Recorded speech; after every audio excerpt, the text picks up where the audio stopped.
And what's the difference between performing in Canada or in Newfoundland in particular and here on Broadway? Oh, there's no difference whatsoever. Same thing. It's incredible to be on Broadway. I mean, it is the place. It's the thing that everybody who works in this industry holds up as being, this is where you want to get to if you can. So it kind of doesn't compare with anything else. I mean, performing at home has its own kind of power and its own beauty. I think I was saying to you earlier, there's something about being in front of the hometown crowd and knowing that you're speaking to people who are going to immediately understand you because you have that common language of culture and of familiarity and of the place. Because most of the work I do at home is Newfoundland-based work, and I love that. Reflecting back our culture to ourselves, I think, is important. So there's beauty in both sides of it, but there certainly is a prestige to being here on Broadway that I don't think you can parallel. A bit of pressure too, but a lot of prestige. And you probably get paid more here. You get paid a little more, yeah. It's easier to make a living. It is, except this city is so expensive, so it's, you know, it's different in that way. You pay the price that way because the city is one of the most expensive cities in the world. So, yeah, 2 of one, So, 6 of one, half dozen of another. That's what I'm trying to say. So last Friday on August 17th, Come From Where had a 600th show. Yeah. Did you celebrate it? We didn't particularly. We did celebrate some of the early milestones. We definitely celebrated like 100. But then they just kind of stopped celebrating things. I think they're going to wait until we hit 1,000, I guess, before they have another big celebration.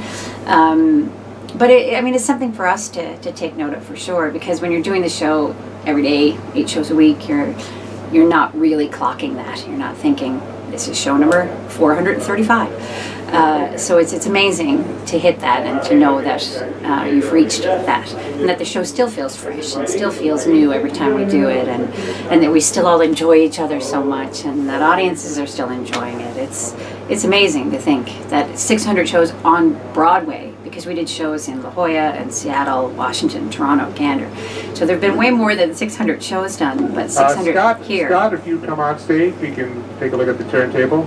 That's what happens when stage management wants someone in the building to go somewhere and do something. Scott has to go down and make sure the turntable works, which is very important. Okay. And what does it feel like performing in the same show for so many times? 8 times a week, week after week, for years maybe? It's a bit surreal. The challenge is certainly keeping it kind of fresh, as it were, making sure that you don't just ever go through the motions of it. And so far, I think we've all been able to do that. I feel like I've been able to do that with this show. It's just the challenge of the repetition of it, quite honestly. This is the longest run of anything consecutively that I've ever done. So you constantly are trying to talk to yourself about how to keep it real and keep it alive and keep it new. But the audience is seeing it fresh every time. They're the other person in the room who are watching it for the first time. So we get different reactions from different audiences all the time. So there's always something new to play with, and it's live theater. There's always something that goes wrong or goes slightly off or it never goes perfectly. It always goes well, but it never goes perfectly. So you're editing those little things as you go too. So yeah, it's a challenge, but it's a great challenge. Do you remember your very first performance on Broadway? I do, but I don't. It's funny because it would have been like our early previews. And because this show is something that I've been with, and there's several of us in the company who made our Broadway debuts with this show, because this show is something we have been with for a couple of years before arriving here, we were so confident in the show itself that there was a lot of the pressure taken away from having your first Broadway show, doing a brand new show that you had never played before an audience and wondering how the heck is this going to be received. I would have been a wreck It would have been a total disaster. But we knew we were going out with something that people were going to respond well to. So it took a lot of that pressure off. And you could just focus on giving the performance and being there for the other people on stage. I'm so grateful for that. I'm so grateful that it's this show and that I knew it as well as I knew it, and that I had so much confidence in the show itself. Yeah, for sure. You know, young actors usually are mostly worried about memorizing lines, but what do you find the most challenging? Like, what's the most challenging aspect of being an actor? You know, it's having faith in yourself, I think, which is a weird thing, because it's a business where you're always questioning your own ability, the value of what you're doing. If you're doing a whole lot of auditions, you're getting a whole lot of rejection all the time. And not every show is everybody's cup of tea, so you're getting rejection from audiences sometimes. So you question yourself a lot, and I think that can be really hard on a person. But it's also, people ask me, you know, what advice do you have for anybody? I'm like, is there anything else you like doing that you could have as a career? Then you should do that, because this is really, really hard. And there are a lot of really dark times in terms of, you know, not working or not being busy or doing work that you're not entirely proud of, in terms of, not that you're not proud of it, but, you know, you feel like you could be doing better, that kind of stuff. So yeah, I always say if there's anything at all in the back of your head that you're like, well, maybe I could be an engineer, be an engineer. But if this is the thing that makes you who you are, that makes you feel the most like yourself, and then the answer is simply you have to do it. And that's why I'm here, because there is nothing else that I could do. And how do you overcome fear? Do you have any advice? Yeah, I don't know, because I want to say it, but I don't really have like fear anymore on stage, except if something goes wrong. And I think in the end you just have to remember, no matter what, it's a play. It's not brain surgery. There are many people out there who have jobs where if something goes wrong, terrible things will happen. If something goes wrong in a play, everybody will get over it. It'll be okay.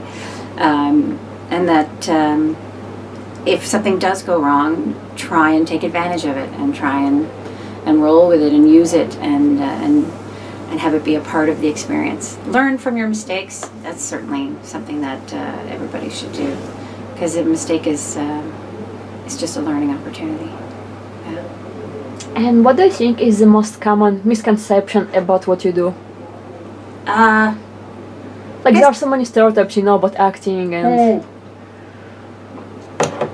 Here's a weird one. I had someone once ask me not that long ago, should you trust an actor? And I'm like, what do you mean? She said, well, you know, you could be acting. You could not be being yourself. And I'm like, oh my God, you'd tell. You could tell easily. Actors are good, but they're not that good.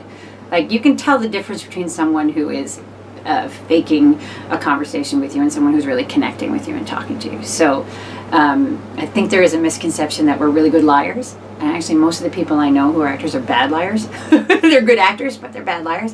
And a lot of that has to do with when you're acting, you're not making up your lines. And when you're speaking, you're always making up your lines. So you'd have to be pretty quick to be a really good liar, I think, to do that and to be acting your way through it. And most actors have all of their emotions on their sleeves anyway, so they're never lying to you. They just tell you everything. I think there's a little misconception that it's easy, because in the end it is just learning to say some words in a certain way, in a sense. But I think the hard part of it is the life that goes with it, and the rejection that you deal with, and it's weird to exist in someone else's world. I did a show a while back, Oil and Water, with Artistic Fraud, and by the end of the run of that show, myself and Jodie Richardson, who played the character who was my character's husband, when we got to the end of this extended tour that we had done, we just like hugged each other and said, I'm so glad we're rid of these people, because they were going through so much all the time. It was really intense emotionally, and you kind of carry a little bit of that around with you, or at least you live in that world for the duration of the show every day, so you're feeling all this, you know, heavy emotion for a set period of time. every day. So there's something great about letting go of a character once you're done with it. Yeah, I don't know. Get me talking long enough and I'll tell you everything about acting. It's hard. Can you please tell me about the choreography in Come From Away? Right.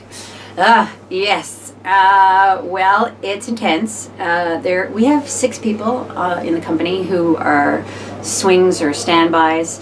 Essentially, they're understudies, and they all learn 5 tracks, which means of the 6 female characters, they are prepared to play any of 5 of them.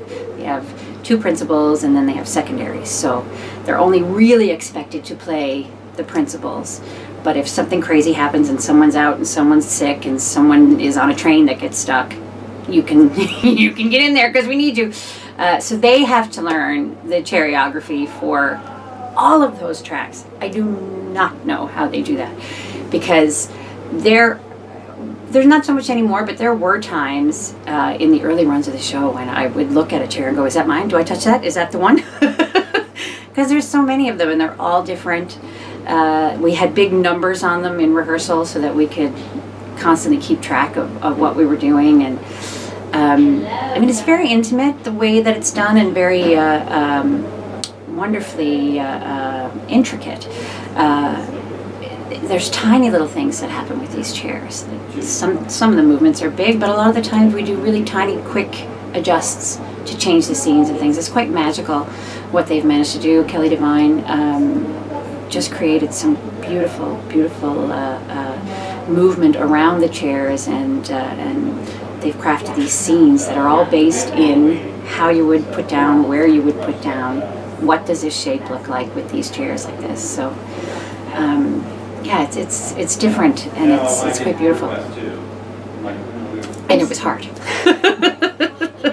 If you've seen the stage is covered in dots of spike tape, which is all color-coded, and they all have numbers on them and arrows. So chair 13 with arrows this way means that it faces that direction, the back legs are here.